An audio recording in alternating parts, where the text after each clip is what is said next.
Hi 10th standard students. So உங்களுக்கு பார்த்தீங்கன்னா already 3 exam முடிஞ்சிருச்சு, தமிழ், இங்கிலீஷ், மேக்ஸு. ஸோ இதில் பார்த்தீங்கன்னா தமிழ், இங்கிலீஷ் ஈஸியாக தான் இருந்துச்சு. மேக்ஸை பார்த்தீங்கன்னா உங்களுக்கு 2 மார்க் கம்பல்சரி மட்டும் கொஞ்சம் டிஃப்ரெண்ட்டாக கேட்டிருந்தாங்க. மற்றபடி கொஸ்டின்ஸ் எல்லாமே ஈஸி தான். ஸோ அதே போல் நாளைக்கு உங்களுக்கு வந்து சயின்ஸ் எக்ஸாம். இந்த சயின்ஸ் எக்ஸாம் பார்த்தீங்கன்னா கண்டிப்பாக ஈஸியாக தான் வரும். மேக்ஸிமம் நீங்கள் புக் பேக் கொஸ்டின் ஃபுல்லாக தரவாக படிச்சுக்கோங்க. படித்தாவே நீங்கள் வந்து 75க்கு நியர்லி 50 to 60 மார்க்ஸ் வந்து நீங்கள் ஸ்கோர் பண்ணலாம் கண்டிப்பாக.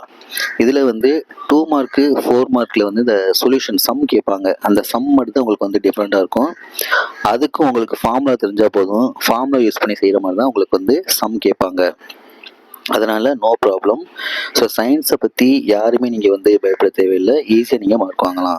உங்களுக்கு நல்லா தெரியும், ஃபஸ்ட்டு 12 வந்து 1 வேர்டு கேட்பாங்க. அந்த 12 1 வேர்டில் 2 1 வேர்டு வந்து இன்டீரியர் கேட்பாங்க, 10 புக் பேக் கேட்பாங்க. ஸோ புக் பேக் 1 வேர்ட்ஸ் வந்து தரவாக படிச்சுக்கோங்க. அதுக்கடுத்து 2 மார்க்கு நீங்கள் வந்து 7 2 மார்க் எழுதணும். ஸோ இதில் பார்த்தீங்கன்னா ஃபிசிக்ஸ்லேருந்து உங்களுக்கு இயற்பியல்லேருந்து 3 2 மார்க் வரும். கெமிஸ்ட்ரி அதே போல் அதுலேருந்து ஒரு 3 2 மார்க் கேட்பாங்க. அடுத்து பயாலஜிலேருந்து 3 2 மார்க் கேட்பாங்க. ஸோ 9 கொடுத்து நீங்கள் 7 எழுதுகிற மாதிரி இருக்கும்.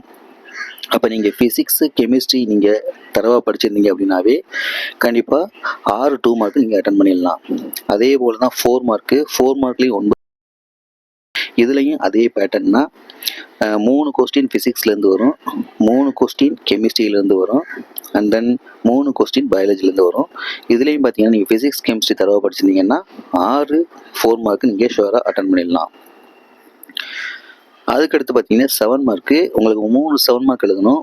ஒவ்வொரு பார்ட்லேருந்து ஒவ்வொன்று. ஃபிசிக்ஸில் 2 கொடுத்து 1 எழுதணும், கெமிஸ்ட்ரியில் 2 கொடுத்து 1 எழுதணும், பயாலஜியில் 2 கொடுத்து 1 எழுதணும். ஸோ அதனால் 7 மார்க்கை பொறுத்தளவுக்கு ஃபிசிக்ஸ் கெமிஸ்ட்ரி நீங்கள் படிச்சிருந்தீங்கன்னா 2 7 மார்க் அட்டன் பண்ணிடலாம். பட் பயாலஜி வந்து கண்டிப்பாக நீங்கள் படிச்சு தான் ஆகணும். ஸோ நீங்கள் அது பயாலஜியில் வந்து பார்த்தீங்கன்னா ஃபஸ்ட்டு 3 லெசன் தரவாக படிச்சுக்கிட்டிங்கன்னா கண்டிப்பாக ஒரு 7 மார்க்கு ஷுவராக அட்டன் பண்ணலாம். இந்த கொஸ்டினில் பார்த்தீங்கன்னா எல்லாமே ஈஸியான கொஸ்டின்ஸ் தான் கேட்டிருக்காங்க. ஸோ ஃபுல் மார்க் வாங்குற மாதிரி தான் கேட்டிருக்காங்க. இதே போல் தான் உங்களுக்கு நாளைக்கும் எக்ஸாம் உங்களுக்கு வந்து கொஸ்டின்ஸ் வரும். ஸோ யாருமே வந்து நீங்கள் பயப்பட வேணாம். ஈஸியாக வந்து சயின்ஸை பொறுத்தளவுக்கு ஈஸியாக மார்க் வாங்கலாம். யாரும் எந்த ஒரு கதையை நீங்கள் அடிக்க தேவையில்லை. என்ன கொஸ்டின் கேட்காங்களோ அந்த கொஸ்டினுக்கு தகுந்த ஆன்சர் பண்ணுங்கள். ஈஸியாக நீங்கள் ஸ்கோர் பண்ணலாம். Okay, all the best students. So question ஈஸியாக தான் வரும். எல்லாருமே நல்லா எழுதுங்க. தேங்க்யூ.